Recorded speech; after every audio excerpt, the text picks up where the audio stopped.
Yeah. Keep it top G.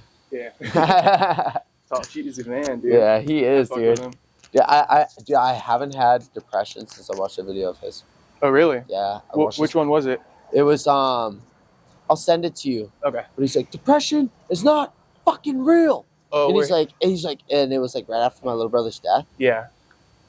And he was like, is it playing? Yeah, it's playing. Okay, Go and ahead. then he was like, bro, like when my little brother passed away, Yeah.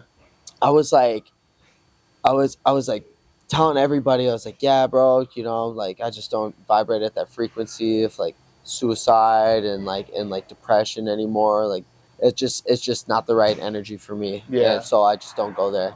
And then there were some people who were like, oh, that's cool. And then there was like I felt like there was more people that were like, oh yeah, you know, but it'll probably come back, or like, you know, like if you know it's a chemical imbalance, so you know. And I'm like, yeah, I know, I've had it for a while, like I just like, You were saying you were over being depressed. yeah, like after I see my little brother, Yeah. like just cold and You're like, stiff. fuck. I'm like, dude, no fucking way. Dude, you had I'm to like, see that shit? I saw his body. Damn. And I was like, and it's like neck was all off to the side, and I was like, what the fuck? And he was like cold to the touch, just cold, just his spirit has left him. And I was like, bro, no way, I can't anymore. And bro, like I've been like depressed or felt like that hole in the soul feeling, Sure, yeah. like maybe like you know, maybe a little like anxious, or just like didn't feel a part of, kind of black sheep my whole life. And like it wasn't until like that I had that experience and I started telling people, and then like more people started talking me back into it. They're like, oh yeah, you know, like if you do da da da da da, it's okay. And then after like a month or two, dude, I was fucking depressed again. I'm like fucking Da isn't like a therapist, or like what, like go work out, or yeah, like people were just saying like oh, you know, it's a chemical imbalance in your brain and people have depression and it's normal. Yeah. And it's like, no, dude, fuck that. Like I've had it my whole life, like a lot of suicidal thoughts, like and ideations, and it's like I just don't want to go there anymore. Like, Yeah. and like it was almost like people were like trying to talk me back into it, like That's crazy. program me back into it. And I'm like, yeah, I'm good on that. And then Top G, he explained that like he's like, oh, one of my most famous Twitter posts is when I explained that depression is not real, and oh, everybody started attacking me. J.K. Rowling and all these people started coming at me. Yeah. And he's like the fucking PR team for depression came out and started saying, oh, you know, it's a chemical imbalance, and fighting for something that's killing people. It's a disease. He's like, it's not a fucking disease. It's not fucking real. He's like, it's like a ghost in a house. He's like, one believes in ghosts, one doesn't. They're both in the same house. One hears a noise. The one that believes in ghosts says, oh my gosh, it's a ghost. They're up all night. They're thinking about it. Oh my gosh, like maybe it's under the bed. They're scared. Yeah. Mess with them. The other person, oh, must be the wind. Yeah. Goes back to bed. And so it's like, and when he was saying this, I was like, damn, like that makes sense to me. Basically, like what you believe in, you give power, right? So like if you don't believe depression exists, right? That's what he said. Exactly. That's exactly it. Then you can't give it power because it doesn't exist. Yeah. But I think sometimes people, like their being is attached with being depressed because maybe it makes up for something they're not. 100%. There's something that it gives you. So when you say like, oh, like I don't want to do depression anymore, maybe they're talking you back into it because it's part of their identity. So like if it's as easy as not letting it in your life, then it'd be as easy for them, and it kind of like, oh, you can't just say that you can't just say that it's not real, then it's not real. Yeah, exactly. Yeah. So I could see that. And I remember when he said it, like when he like the opening statement on the video was like, if you kill yourself, you're a coward. And I was like, and I remember I was like, oh, this fucking bald guy again, he's fucking everywhere. Yeah. And that's when he was like starting to blow up. And then I heard that, and I was like, and I was like listening to it, and I was feeling depressed again, so I was like, I'll fucking listen to it. Mm-hmm. And then I was like, I bet he's saying it for a reason. I was like, I'm gonna tune in. I started listening. I remember I was walking through Ralph's, and I was like, listen to it. I was like, damn, dude, this guy's fucking spitting fire, because he's basically like talking to men of like, you know, you're a fucking coward, and like this and that, and he's like, because you have people that rely on you, you have people that look up to you, Mm-hmm. you have a family that raised you, Yeah. and you owe it to them to be the best version of yourself that you can be. They're like being selfish about, you know, the shit they're going through. Yeah, and don't buy into it. And I'm like, fuck, I get that because I felt that way for a lot, and that's what I talked to my little brother about a lot. Of just like, I'm like, how you feeling? And he's like, this and that. I'm like, yeah, me too. I don't know. I just I was gonna say you guys are both kind of depressed. Yeah, I just kind of feel off. You know, yeah, me too. I'm like, yeah, you know, try working out. You know, you gotta eat better. You know, giving him good things. Yeah. But he had his mindset, and at one point, so did I. Mm-hmm. You know, Damn. which is why his death really hit me. And was that close to the same time as his death, like when you're close to it, or? Oh yeah. Damn. So. Yeah. It was like an everyday thing, bro. It was just like I thought it was just normal. I was just like, oh yeah, everybody just thinks about that all the time. Yeah, I mean, I felt depressed, but I haven't necessarily had like suicidal thoughts. But you were saying you had like ideation, so.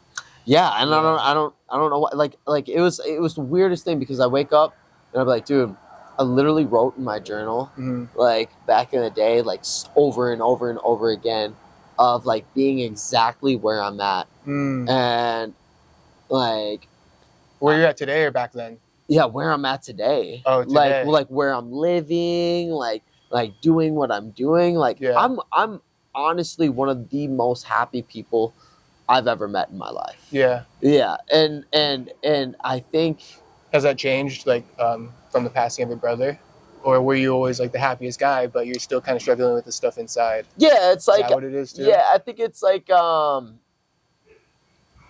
don't know. I always just felt like very, very happy, but very disconnected. Like I don't know. Even sometimes I'd be in a room full of people and just still feel alone. Yeah. I love that saying. Yeah, dude. It's so true. And when almost like there's a hole in the soul, and you're just trying to fill it with entertainment, with the pretty girl, maybe a friend, with the friends, with the exercise, with drinking, you know.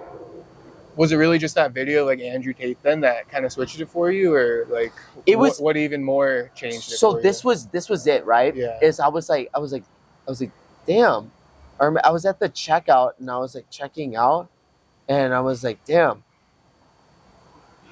I really fuck with this guy heavy, because he's saying that all these people came after him, and we're like, no, it's real. Right. Like, you have to believe it. Like, he's like, no, I don't fucking believe it. No, sorry. Don't believe it. Tear him down and yeah, all that. and I'm like, and the thing that hit me was, I was like, dude, I literally was just telling everybody like 2 months ago, I don't believe it. I don't vibrate at that frequency.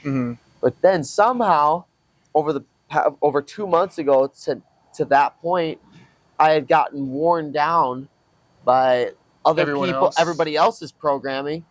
And he explained it. He's like, you are being programmed. Yeah, same thing that they were trying to do to him, basically.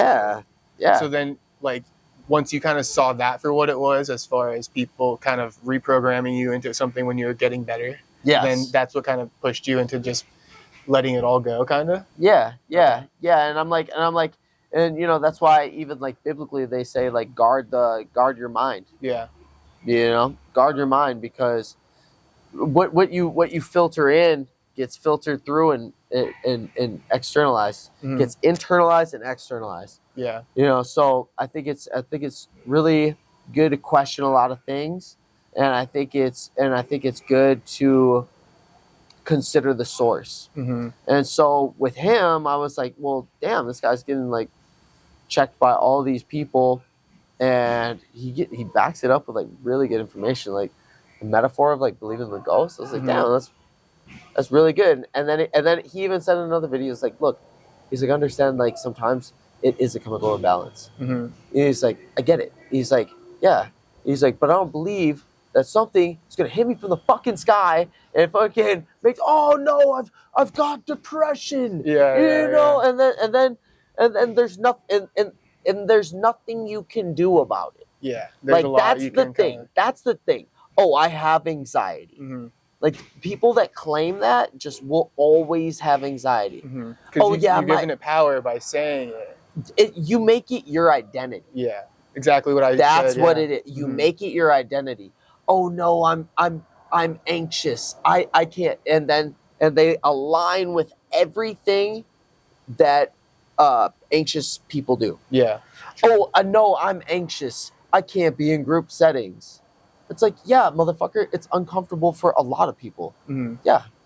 Yeah, I think also it's like important to just think for yourself, like how you were saying, like, that too. You know, because everyone's telling you something, but sometimes you just got to think for yourself and kind of go with that despite what everyone's saying. But let's talk about, you want to talk about the fight a little bit? Yeah, let's talk about the fight a little bit. Fight. So, fucking dude, you're training like a motherfucker. Yeah. Six training times sessions yesterday. How many today? Like 3 or 4? Yeah, today we're at 3. 3. You would have done 4, but we're doing this. I would have done 4, but we're doing this. Yeah. So my apologies on that. All good. No worries. But, probably better that yeah. I don't have sparring tomorrow. So you have sparring tomorrow? Yeah, tomorrow morning. How many days a week are you sparring? Once or? 3 times. 3 times. Yeah. Okay, for sure. And are you just looking to kind of like just completely outwork Kyle Nelson, your opponent, or what is the motivation for this training camp that's kind of pushing you through? Yeah, I mean, I feel like he has a tendency to get tired. Okay. But aside from that, I just feel like I always just want to be the best version of myself. Okay. So it's not necessarily like I'm gonna like outwork him or anything like that. I think like my skill will show. Okay. And I think that on the ground we're better. Standing up, we're better. We have a game plan and a blueprint laid out for him, and it will work. And as far as cardio, I work so hard and train so hard. So when I do get in there, I mean, I know I can do whatever I want. If I feel like, oh, hey, I want to gun this shot as hard as I can with like 4 more shots behind it, I'm good. Okay. I have that confidence. Yeah. You know, and like to be like, a lot of people don't think about it, but like when you're in that cage, and it's at such a high level, and there's so many lights and so many people, you're like, oh, you know, like, yeah, you got to be willing to take the risks.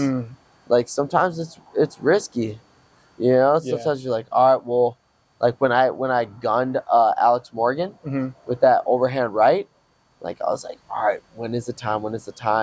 And like I threw a jab, edged out, boom, and just cracked him with the overhand right, exactly how me and my coach had been programming it. And then like he was like, oh, bent over, and I just saw the opportunity to hop on that neck. Yeah. Backpacked him. Okay. Yep, got him out of there. So is film something that you like to watch before your fights to kind of prepare and game plan for these kinds of things, where you can land a kill shot in the fight and have that confidence once you step in there? Yeah. I mean, yeah, does film have anything to do with that? Yeah, absolutely. I mean, like, we watch a little bit of film, definitely to get like a general idea and just to kind of see like his like patterns and tendencies of what he likes to do, because everybody has patterns and everybody has tendencies. Right. You know, some people go to the same side, and I study all of that. You know, so I know what side that you shoot on. I know what hand you like to jab with. I know where you like to go in the cage, like all these little things that people don't think about. Without saying too much, like, does anything stand out to you about Kyle Nelson? Yeah, he's like pretty aggressive. He blitzes a lot, you know. So like, I think like if he gets guys moving backwards, like, and he just and then like adds those kicks, he'll like sometimes like he'll start with a kick, throw like a big combination, end with a kick. Yeah. Sometimes he can catch people with that. Yeah. But I feel like we're we're very prepared for anything that he has to bring our way. Okay. Yeah. And then he's got like a 3-1 record, so people might not be necessarily thinking he's a quality opponent, but he does have I think he's like a lifetime mixed martial artist. So yeah. Are you preparing for it? I think he's what is he, a grappler or a Muay Thai specialist? What is he exactly? Yeah, I think he's a Muay Thai guy. Muay Thai guy. Yeah, okay. He's a Muay Thai guy. Okay. Yeah, so that works out perfect. Out of the clinch, he likes throwing elbows, and he's got like some pretty decent stuff. He's not a bad fighter. He's not a bad fighter. Not a bad fighter at all. Yeah. He's got a lot of support from them in Canada, so that doesn't come from nowhere. He's shown out in the past. So as far as once you get the win on June 10th, what's next for you? Are you looking to have a quick turnaround? Do you have any opponents in mind? This is the kind of confidence I like, because there's some people that come at me with some of that bullshit, and it shows. Hey, if you win, da da da da. Yeah. I'm like, when? Yeah. And they're like, what? And I'm like, when I win. Yeah. Can't be disrespect my boy. Yeah, exactly. Yeah. That's all. I like that. My boy coming through. So what about June 10th? So when you win, are you looking to have a quick turnaround, or what's next for you? Basically, do you have any opponents in mind, or is that anything you've even allowed yourself to think about yet? I'm pretty laser focused on just the fight, but I do think about events.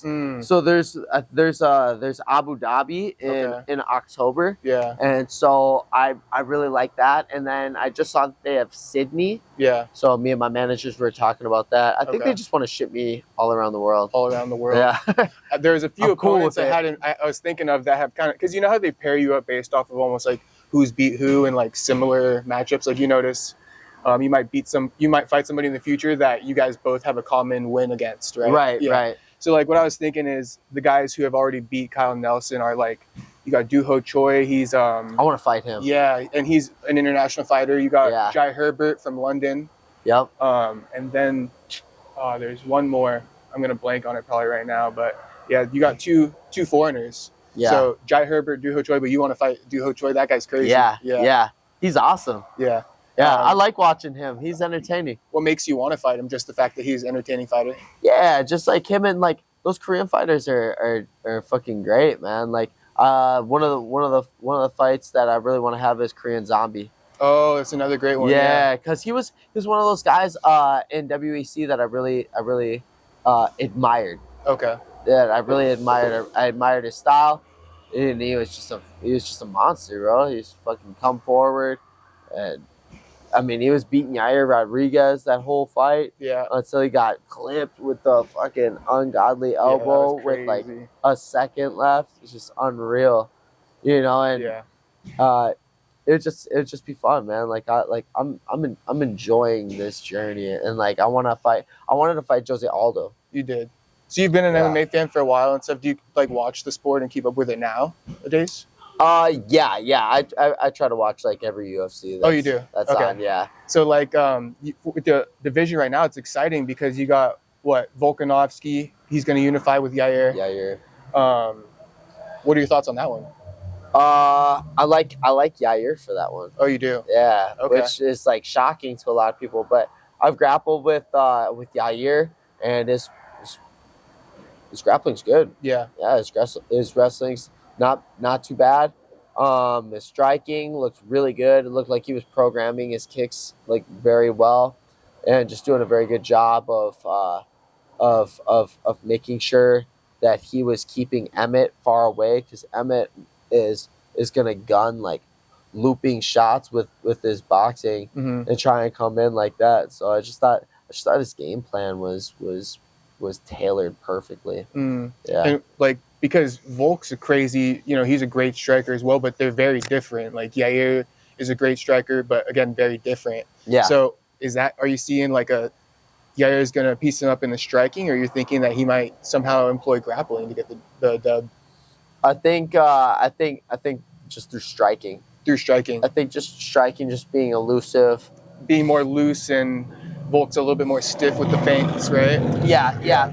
But Volk does a great job of using his feints to see where they're gonna go, right? And then ripping shots from there. Interesting. And he's one of those guys that when he commits, he really commits. Like, he's one of those guys that all of his shots, because he's had so much experience in the cage, he takes very calculated risks with his striking, and he backs guys up well to the cage and like gets them down. And I mean, he looked great against Islam Makhachev. He did. So, I mean, that's a crazy fight. Honestly, that's going to be a good one. That's going to be a good one. I saw Makhachev at like 3:30 in the morning. Yeah, we were both heading to the official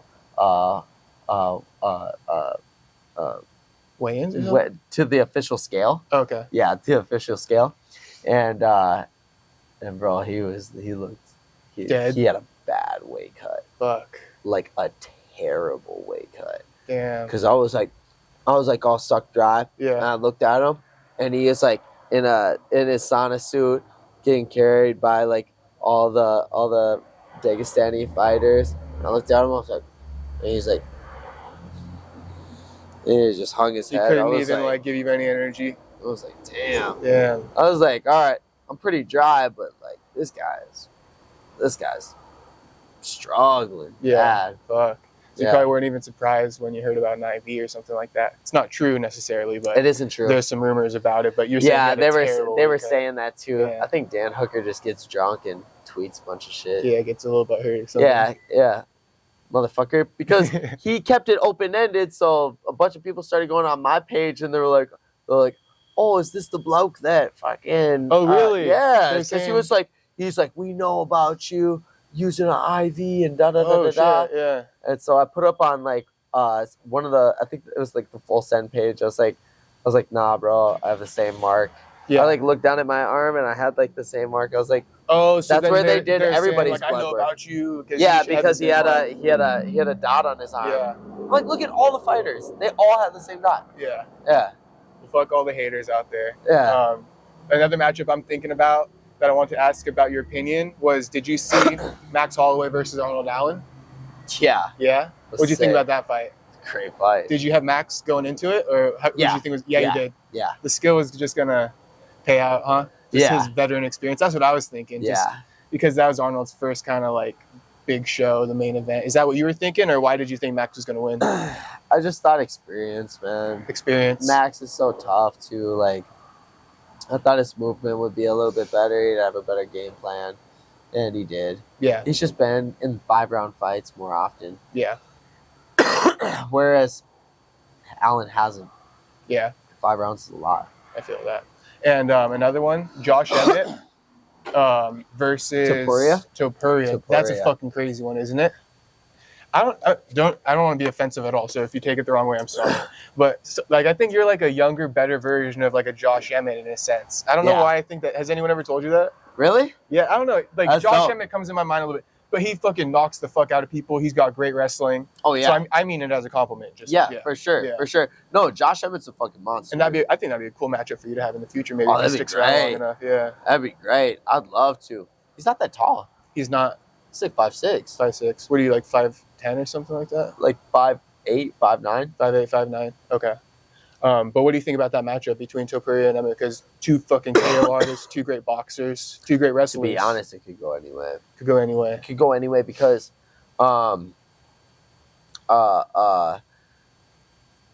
they kind of have the same style. They do. They kind of have the same Good style. Wrestling, great boxing. I like Topuria's like little head movement, but he could get fucking clipped by Emmett, bro. Emmett guns shots. Yeah. Yeah.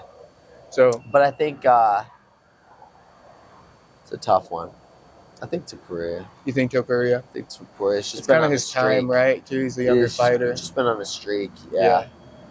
How much do you think like age plays into it? Because that where you're at right now is like that prime, you know, like 32, 30 to like 34 almost. Yep. But what do you think about like younger fighters in a sense? Do you think that like a Raul Rosas Jr., for example, do you think they could benefit from getting a little bit more experience in a smaller promotion before stepping up? Or like, because you know how there's man strength and stuff like that, and then sometimes like with the Sage North cut, right? He came in a little too early. So is there like almost, because Dana White likes to take younger guys, but almost in a sense, I think like maybe like 29 to like, you know, is like the right age to kind of come to the UFC in a sense. 28 maybe. Yeah, I think so too. Yeah. You know, I think I would get my fucking ass beat if I got into the UFC like 2 years prior. Okay. Yeah, just because like, dude, I was like, it's for the fact that like I've done like some weight cuts that were so horrendous, Mm-hmm. and like the rehydration process was so like ridiculous that like I don't even know what was going on with like what the coaches and like, And let alone going to fight in front of like a ton of people. Yeah, it was just like so bad. Yeah, and then like nerves, and then like mentally being ready. I give it up to Rosas though. Like, man, he showed up. he showed up. He thing. fought hard. Dude. Yeah, he He's did. 18. I know, that's what I'm saying. You know, He's 18, he's young. and he handles the pressure pretty good. But he you know, just like him, like they don't cut a lot of weight. And a lot of you guys are cutting a lot of weight, right? Yeah, and like dude, he looked like a 25er in there. Mm-hmm. He looked tiny. Maybe he could drop down or something like that. He might do a little bit better at 25 because he's not cutting much weight, right? No, he's not cutting much weight at Not all. really Yeah, anything him and at his all. brother don't cut any weight. Yeah. Speaking of weight, though, I had one for you. Are you, because you post on your social media, you literally just eat like eggs and bacon. Yeah. So are you still eating eggs and bacon, or was that like something to do in the beginning just to get your weight down? Yeah. So actually, I got like psoriasis. From that? I got no. I got like psoriasis, it's like an autoimmune disorder, and it like Oh shit! Fuck! I sound like an idiot. Yeah, and it like flared up, and so I looked it up. I had it one time. Okay. And it was like it like got like really bad, and I was like, what the fuck? And then turns out it's leaky gut, so it's just like a gut health thing. And so like I looked up a bunch of videos, and they're like, yeah, refined sugar's the enemy. Like, I'm hearing that a lot lately. Yeah, it's so a lot of people with like autoimmune disorders, like eczema, psoriasis, all that shit is just gut health problems. Yeah, it's not toxins coming out of your gut and showing out in your skin. It's white blood cells, that are overactive. They think they got to repair a damaged area, and so they go there, and then like they'll dry up. Happens on a lot of people's knees and whatnot. And you'll see like it's like all dry and flaky right there on the elbow or on the knee. Yeah, and a lot of people get arthritis. I used to have like bumps, like almost like ingrown looking hairs on my thigh. I don't know if that was part of it or something like that. Maybe not. Maybe you were just wearing like spandex and stuff like that. Like that. Yeah, you'd know. You would know. Like yeah.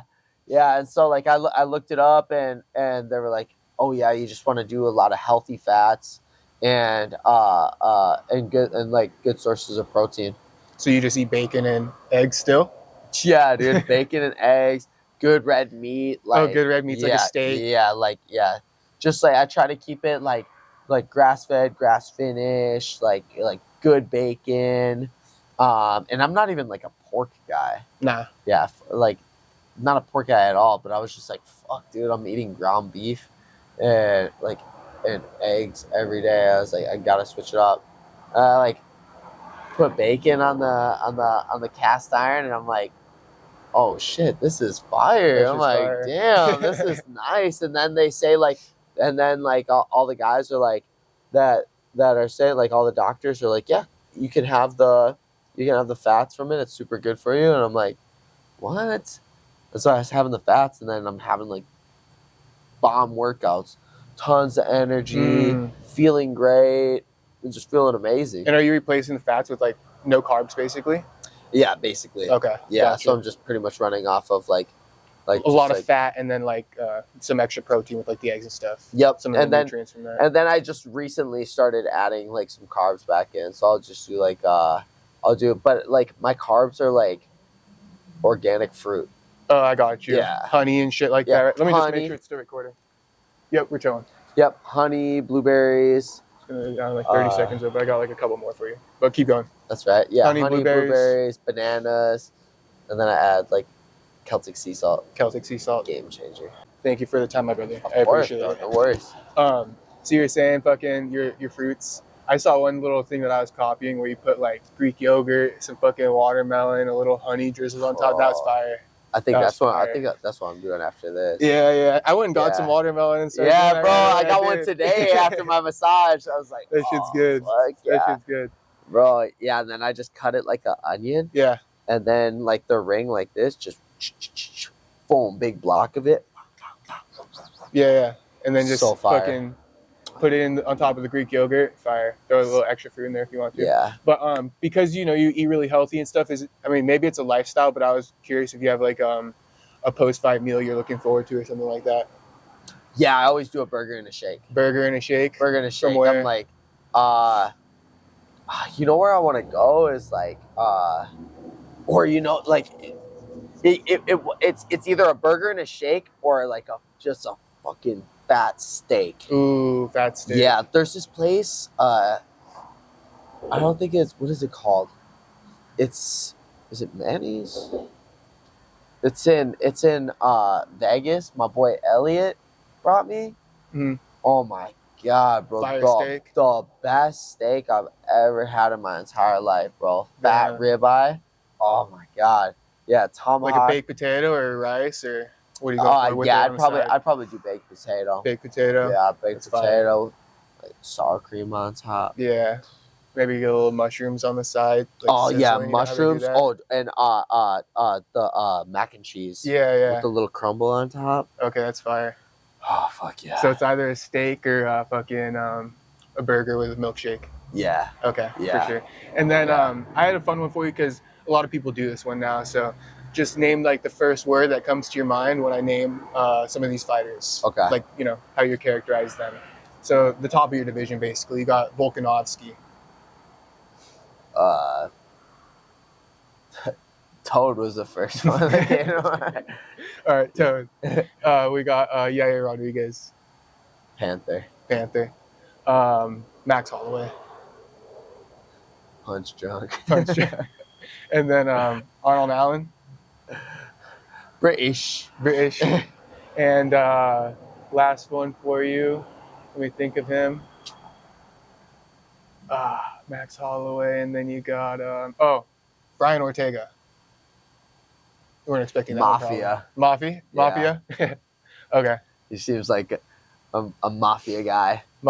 Ooh, Slicked hair back, and like I just think of Max Holloway. Yeah. I said punch drunk because that one time I just remember like, oh, fuck man, like that guy. Who was it? Michael Bisping was interviewing me. He's like, hey, you seem a bit punchy.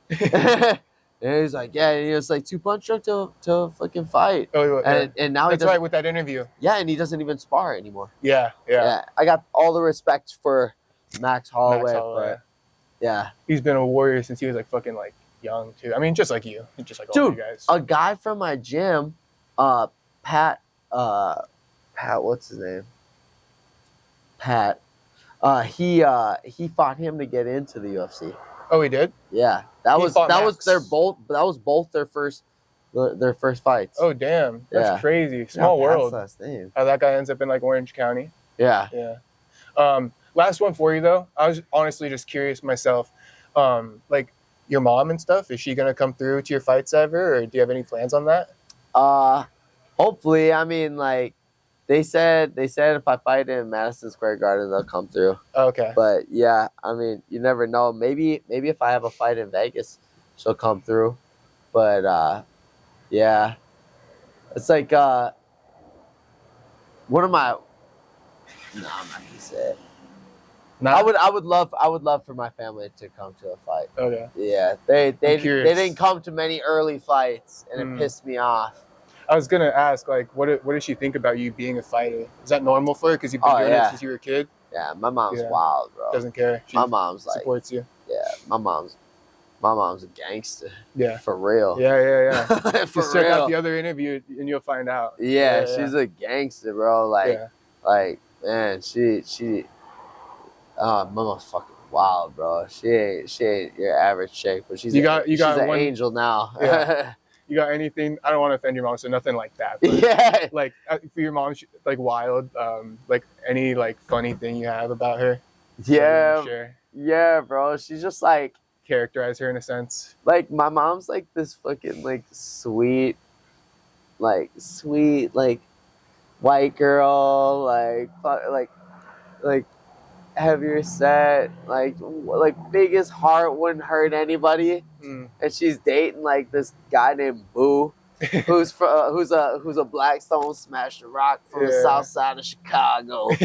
Bro, we were down in Chicago, and that shit was so fucking ghetto, bro. Like we're close to O Block. Fucking, we're up at Garfield Park, going through fucking Puerto Ricanville, Humble Park area, and bro, we're in the fucking hood. And what do you think of that? Were you fucking shocked, or is that not far off from where you came from originally? I mean, it was just the first time that I had ever gone to a place where I was. I mean, because I grew up, like all my friends were black. All my friends were black or what are you, all white? Oh yeah, all white. All white. Yeah, just a white boy. But like, my mom dated black dudes. Yeah. And so it's just like those were like guys that I looked up to. Gotcha. You know, so I was like, damn, you know, I want to be like them. Like they got swagger, and I just kind of like the way that they carry themselves a little bit more. And bro, people used to make fun of me bad, bro. Yeah. Bad. Like, oh, quit acting black. And I'm like, bro, you can't act the color. Yeah. Like, you know, I'd be wearing like, I just did my own thing always, bro. I was gonna ask you a question off of that too. Wait, sorry. Oh, I got that in my mind. So finish what you were gonna say. Yeah. You were. Yeah, just like, I don't know. I was just like always wearing like platinum FUBU and like South Pole and shit, like, and like just like whatever, you know, whatever my fucking stepdad was wearing. You know, it's like oversized like tees and whatnot. I would wear a do-rag. I thought I could get waves. Yeah. Yeah, I didn't know. You would have. Good thing Instagram wasn't around back then. Yeah. Oh shit, I would have got roasted, bro. Yeah, I just didn't know. As far as Boo goes, you told me that he recently got out of prison. Out the pen. And yeah. you had talked to him, like that was a rough call. But have you talked to him at all since then? Or. Yeah. So he got out the pen. And then he got caught up going across state lines while he's, you know, on parole. And so they got locked up again. And then he got out again. And I talked to him on Facebook Messenger a little bit. Yeah, and just chopping it up with him. But yeah, I haven't called him. So he's kind of back locked up right now. Then he might be. Bro, like every male figure in my life is just like always in and out of prison. Your homie Manny, who taught you how to box and shit. Yeah. Why is he locked up? I think he's been fleeing from the police for a little while, but I think typically for him it's like assault and battery and drug charges. Is that like, so what, maybe he sells drugs and shit to kind of like pay for his stuff and whatnot, I don't know 100% because I haven't talked to him in a long time, and he doesn't have Instagram, and then he doesn't answer his Facebook, and then when I do have his phone number, his phone number is always changing. So I don't. It's gotta be, bro. Yeah. You know. I mean, because that happens. You get stuck. When we were 17, I just noticed, like, bro, we're in the hood. We're in Frogtown in St. Paul, and it's just like the people that he was around just were not good, man. Like, it just gave me a bad vibe. So I'm like, man, you know, here's the thing. When I went to Chicago, I remember I was like, hell yeah, I'm trying to live down here. I was like, y'all got it going on. Everybody walks around. This girl's like, one of the girls like, she's like, boy, you're crazy. She's like, I'm trying to go back with you. I was like, what? Why? And she's like, you got a pool, you got a trampoline. I was like, yeah, whatever. I was like, oh, that's whack. She's like, no, it's not. I was like, well, everybody that's from Chicago up in Minnesota is always bragging about how great Chicago is. She's like, well, if it's so great, why ain't they here? I'm like, oh, that's fucking true. Yeah. I'm like, damn. So you don't want to live here? She's like, hell no. She's like, out here. She's like, look at it. She's like, literally car alarms going off all night, bro. Gunshots every fucking night. It's crazy that you wanted to be around that. I just thrived in chaos. Is it just because for me, like growing up, you know, all you know is all you know. So is it just because it's all you knew? You didn't even know that there's something better to go for, so you just kind of like looked up to like the sickest guys around you that were like the most badass in a sense. Yeah, it was always like the gangsters, bro. Like they made it appear that lifestyle was a lifestyle of, they had a certain respect to them, and it seemed like they always had money.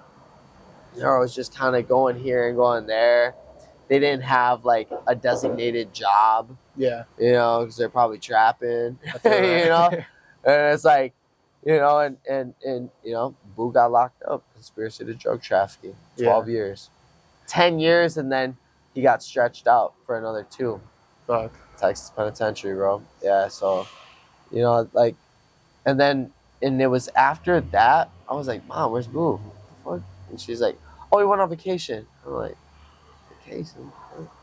I'm like, I don't know. And then she's like, and then she said, hey, Boo wrote us. I was like, from where? She's like, he's in prison. I'm like, for what? And she's like, conspiracy to drug trafficking. Yeah. I'm like, oh, he got caught Yeah. out of some federal charges. So he got multiple felonies and some bullshit. Same kind of shit. Just, I mean, it's hard, you know.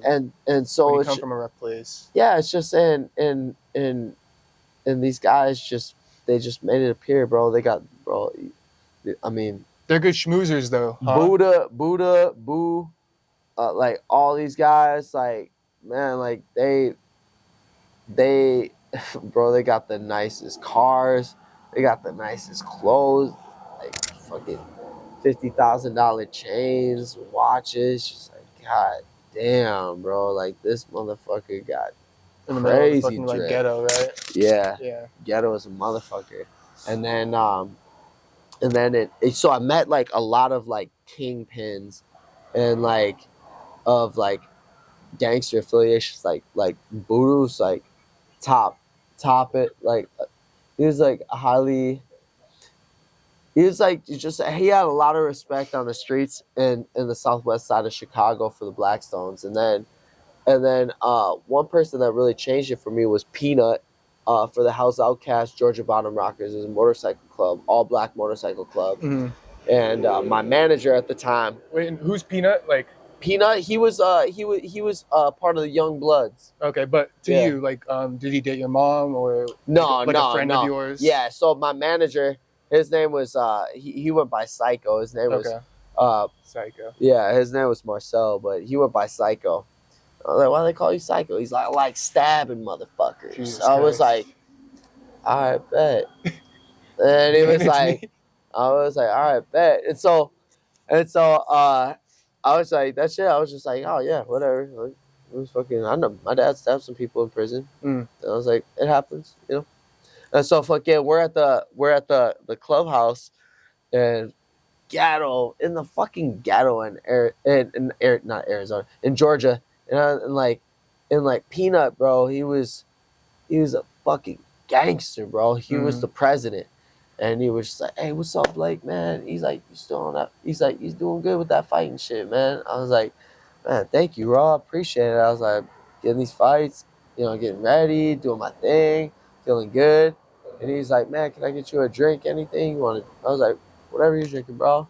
You know, that's what, like, I didn't drink that often, but, you know, I was like, I have a Jack and Coke with him. He's like, cheers, man. So, and then, and he just, the way he carried himself, like just very... Made you look up to him? Just like, it wasn't like all thug life. Obviously he did.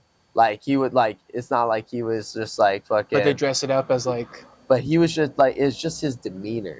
It was different. It wasn't like loud and, you know, oh, you know, so whoop. Like mellow. Yeah, it was just a different demeanor. And he's like, yeah, that's Peanut, that's the boss, that's the president. And I was like, damn, bro. And like, he was Outkast forever Outkast, OFFO. And then the women were Property Outkast forever Outkast Property. Yeah. Shit. POFFOP. So what does that necessarily mean? They're It just forever means property like, of the Hell's Outcast? yeah, they're called property. The Oh, women. Yeah. that's crazy. So That you shit saw was that wild. firsthand? I saw all of it, bro. And I Yeah. was like, and then Sean P, he's the one that does like, he's in presidential shit and like chop chop.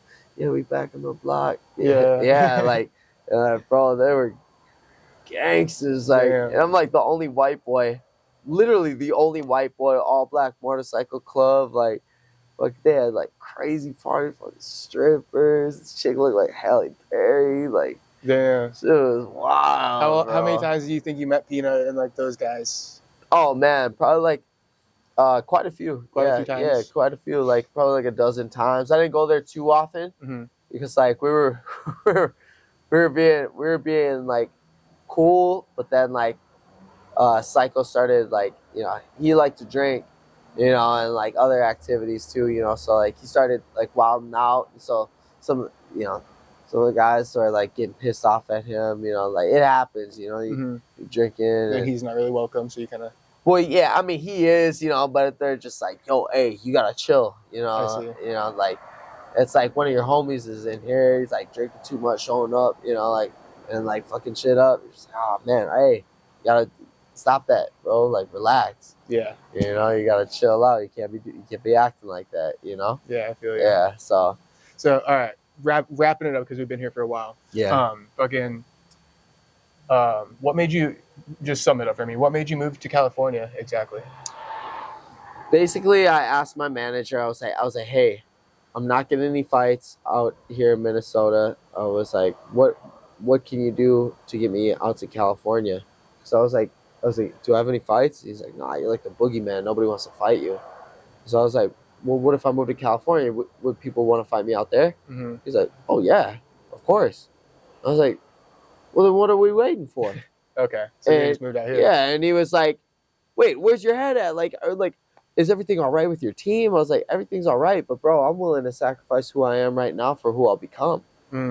I'll do whatever the fuck it takes. Yeah. I go, wherever you put me, I'll go there and thrive. I promise you. My mindset's different. Where did you end up at first? Timoyama in Irvine. Timoyama. And where were you living? With somebody? In the fighter house with 12 other people. Oh, shit. Okay. Yeah. Okay. So there's like bunk beds, people living in the living room, people coming from Hawaii. Were you there before, like, up until Contender Series?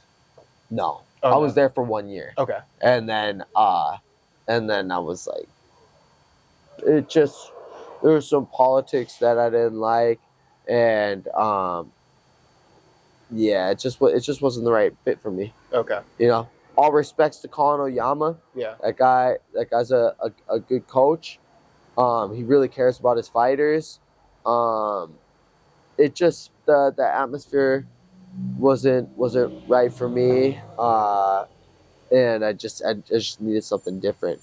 Okay. Yeah, I mean, we were just at the gym all day, which I have obviously no problem with. Yeah, but you know, but when it just wasn't the right fit. Yeah, but I like the ability to be able to, if I need to take a rest, I can take a rest. Okay. Yeah. And then the last one I have for you, just like a fun one, I guess. You said that you got like a lot of people like fucked with you or talk shit to you growing up and shit, being like the only white boy in a lot of your areas. Yeah. So especially in St. Paul. Yeah, and like you know, boxing gym. The UFC like shit talkers in a sense, people who can hold their own. Yeah. So did that make you like a good shit talker at all? It definitely made me better because when I went out there, I was like, "The fuck is everybody's problem?" You know, and they're just people out there are just witty, bro. Like if you said one stupid thing, like you're getting fucking roasted. Yeah. And they're not gonna let you go.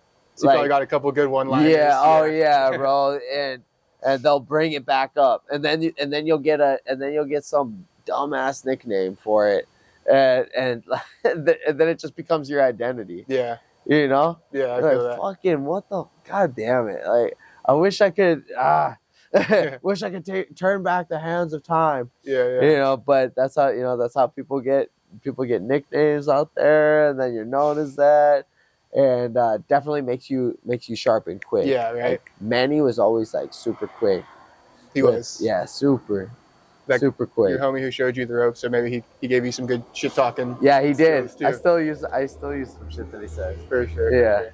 All right, my brother. Well, I appreciate it, man. I appreciate you too. Thank you for the time, my dog. And good luck on June 10th at UFC 288. 289. 289, my bad. 289.